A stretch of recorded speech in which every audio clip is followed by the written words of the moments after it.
Ladies and gentlemen, Survivor Series 2014 now, it was not the greatest show in the world. Probably one of the worst pay-per-views of the year competing with Battleground. But man, did that main event last 10 to 15 minutes give you goosebumps and chills and just an amazing moment. Definitely one of my favorite Survivor Series moments of all time came from Survivor Series tonight. Just loved the ending. It was I'm still shaking a little bit. I still have goosebumps right now. It was just awesome. But on the pay-per-view, before we get to that, because it's going to be towards the end of the show, the pay-per-view, like I said, it was not very good. Probably run against Battleground's worst pay-per-view of the year. Just I didn't enjoy it that much. The matches were mediocre and just weren't very good, which you kind of expect that going into the show because first off, the matches, we had 5 matches announced for the card, and the show was for free, so don't expect the greatest show in the world. So, and it wasn't that. It was not a good show by any means. So hopefully, with that being said, hopefully I can get through this review pretty quickly. I know usually I say that the video goes about 15 minutes long, but hopefully in this case I can just breeze right through it because there's not really that much to talk about besides the ending. But of course, for the pay-per-view, we had the kickoff, which started out for the pay-per-view, which featured the return of Fandango with Rosa as the new dancer. The new Fandango, I'm not too fond of, no pun intended with the whole Fandango part.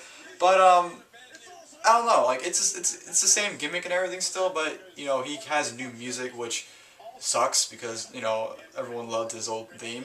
He had a new, we didn't have a new look, but like he wears a T-shirt now in his matches, and he has a new kind of like style. It's kind of like a Mexican style dancer now, I guess. That's what he's going for. That's what it seems like. But the match, he faced Justin Gabriel, and the match was whatever. It's just your average TV match, really, just quick and simple. It's easy just to get him over. He went with a leg drop from the top rope. So yeah, whatever match. New Fandango, not really too happy about it, but at least they're going and doing something with him. So can't get mad at that. We also had the return of Bad News Barrett, who delivered bad news not once but twice. He did it twice. Both bad news for the Authority and both bad news for Team Cena. It's just Bad News Barrett, can't go wrong with him. Hopefully he's a regular again. Hopefully he'll be on Raw tomorrow night and SmackDown this week instead of waiting for him to be cleared to be in the ring again. So hopefully we get some more bad news in the future pretty soon, like tomorrow.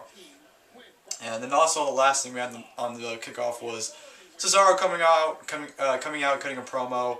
Sorry, I'm kind of stuttering. Like I said, I'm excited. I'm still kind of like whoa from what happened at the end of the show. So excuse me, I'm stuttering. But Cesaro came out, talked about the Authority, pretty much praised the Team Authority. Jack Swagger came out as Zeb Coulter. They pretty much talked against them, and they had Cesaro versus Jack Swagger, which was it was a good, decent match. Nothing really spectacular. Nothing you really expect from a Jack Swagger match. But it was whatever. Swagger won with the ankle lock, unfortunately. So poor Cesaro, guy can't catch a break. But what are you gonna do? Just hopefully they come to their senses and start using him good again. Maybe not, but we can hope, right? But then we're going to the pay-per-view, which started off with a Vince McMahon promo. It comes out, calls out the Authority and John Cena, and adds another stipulation to the match. If Team Authority loses, then the only person that can bring the Authority back into power is John Cena.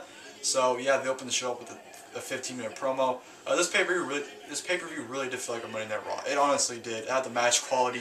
It had the segments in between the shows. Like it honestly did feel like a regular Monday Night Raw.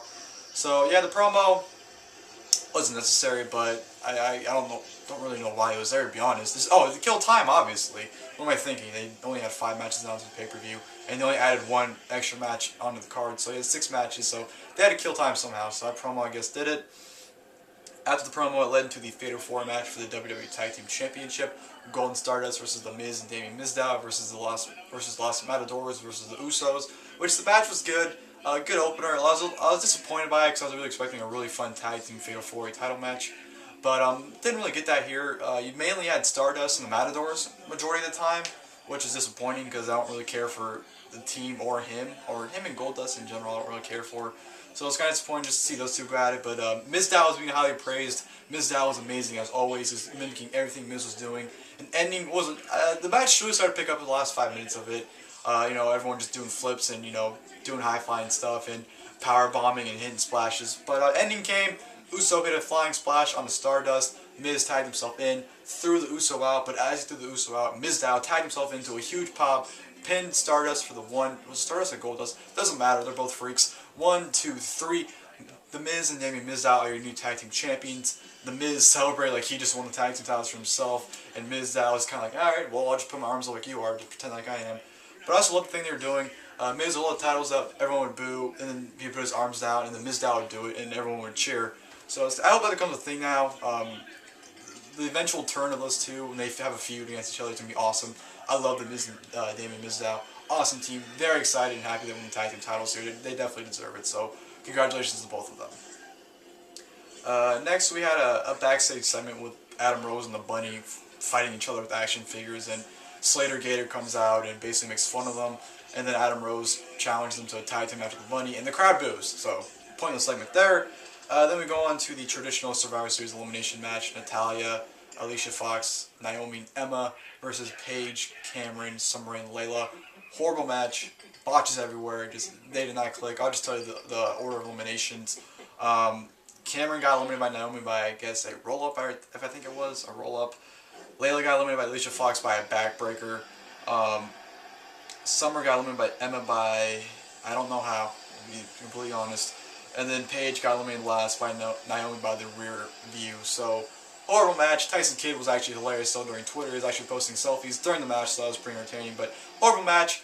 Clean sweep for the face Divas for some reason, but, you know, whatever. Just a filler match.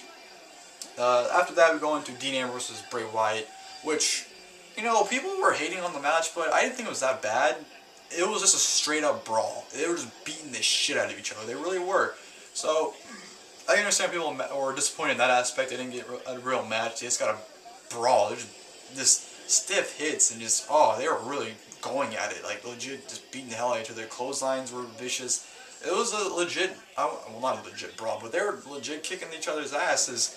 And then, of course, the ending came when Bray Wyatt was cutting a promo on Ambrose, and he threw a chair in the ring and told Ambrose to hit him with it.